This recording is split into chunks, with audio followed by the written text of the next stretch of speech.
നമസ്കാരം എല്ലാ സുഹൃത്തുക്കൾക്കും ഒരിക്കൽ കൂടി ഫുട്ബോൾ കിക്ക് എന്ന യൂട്യൂബ് ചാനലിലേക്ക് വീണ്ടും സ്വാഗതം. അപ്പോൾ ഗൈസ്, ഇന്നത്തെ വീഡിയോയിലൂടെയും നമ്മൾ കേരള ബ്ലാസ്റ്റേഴ്സിനെ കുറിച്ചും ഇന്ത്യൻ സൂപ്പർ ലീഗിനെ കുറിച്ചുമുള്ള ഏറ്റവും പുതിയ അപ്ഡേറ്റുകളാണ് വീഡിയോയിലൂടെ പറയാൻ പോകുന്നത്. വീഡിയോയിലേക്ക് കിടക്കും മുമ്പ് നിങ്ങൾ ഇതുവരെയായിട്ടും ചാനൽ സബ്സ്ക്രൈബ് ചെയ്യാതെയാണ് വീഡിയോ കണ്ടുകൊണ്ടിരിക്കുന്നതെങ്കിൽ ദയവായി സബ്സ്ക്രൈബ് ചെയ്ത് വീഡിയോ കാണാൻ ശ്രമിക്കുക.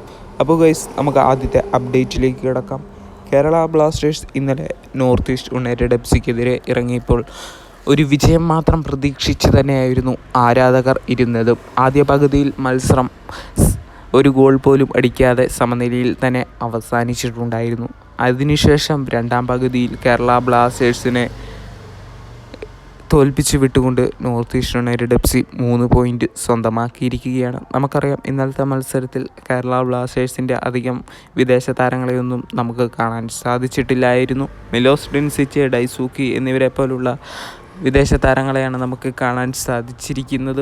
എന്തായാലും ഇന്നലത്തെ മത്സരത്തിലും ബ്ലാസ്റ്റേഴ്സ് വീണ്ടും തോൽവി ഏറ്റുവാങ്ങിയിട്ടുണ്ടായിരുന്നു. 90-ാം മിനിറ്റിൽ നെസ്റ്റർ എന്ന് പറയുന്ന താരമായിരുന്നു നോർത്ത് ഈസ്റ്റ് യുണൈറ്റഡ് എഫ് സിക്ക് വേണ്ടി ആദ്യ ഗോൾ നേടിക്കൊടുത്തത്. അതിന് ശേഷം മലയാളി താരമായ ജിതിൻ എംഎസിൻ്റെ വകയും 90 മിനിറ്റുകൾക്ക് ശേഷം നമ്മൾ കണ്ടിട്ടുണ്ടായിരുന്നു. അങ്ങനെ 2-0 എന്ന നിലയിൽ കേരള ബ്ലാസ്റ്റേഴ്സ് തോൽക്കുകയായിരുന്നു. തുടർച്ചയായി 9 മത്സരങ്ങളാണ് ഇപ്പോൾ കേരള ബ്ലാസ്റ്റേഴ്സ് ക്ലീൻ ഷീറ്റ് നേടിയിട്ട്.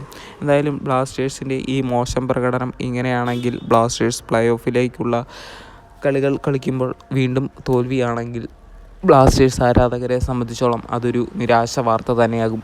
അതേപോലെ തന്നെ മറ്റൊരു നിരാശ വാർത്ത എന്തെന്ന് വെച്ച് നോക്കുകയാണെങ്കിൽ, ബ്ലാസ്റ്റേഴ്സിൻ്റെ വിദേശ താരമായ ജസ്റ്റിൻ ഇമ്മാനുവലിന് പരിക്ക് പറ്റി നിലവിൽ പുറത്തിരിക്കുകയാണ്. അതിനു പിന്നാലെയാണ് വീണ്ടും ഒരു വമ്പൻ ന്യൂസ് വന്നിരിക്കുന്നത്. കേരള ബ്ലാസ്റ്റേഴ്സിൻ്റെ വിദേശ താരമായ ഡിമിട്രിയോസ് ഡയമൻഡക്കോസും ഇപ്പോൾ പരിക്കിൻ്റെ പിടിയിലാണ്. താരം എന്ന് ഇനി പരിക്ക് മാറി തിരിച്ചു വരുമെന്നുള്ള ഒരു കൺഫർമേഷനും കിട്ടിയിട്ടില്ല. അതുകൊണ്ട് തന്നെ പ്ലേ ഓഫ് കളിക്കാൻ ഡിമിട്രിയോസ് ഡയമൻഡക്കോസ് എന്ന് പറയുന്ന ഗോളടി വേട്ടക്കാരനെ ഇനി കാണാൻ സാധിക്കുമോ എന്നാണ് ആരാധകർ. എന്തായാലും അഡ്രിയാൻ ലൂണ ഇനി മത്സരം കളിക്കില്ല. അടുത്ത മത്സരം എന്തായാലും അഡ്രിയാൻ ലൂണ കളിക്കില്ല. അതിനുശേഷമുള്ള പ്ലേ ഓഫ് മത്സരങ്ങൾ കളിക്കാൻ അഡ്രിയാൻ ലൂണ തിരിച്ചെത്തും.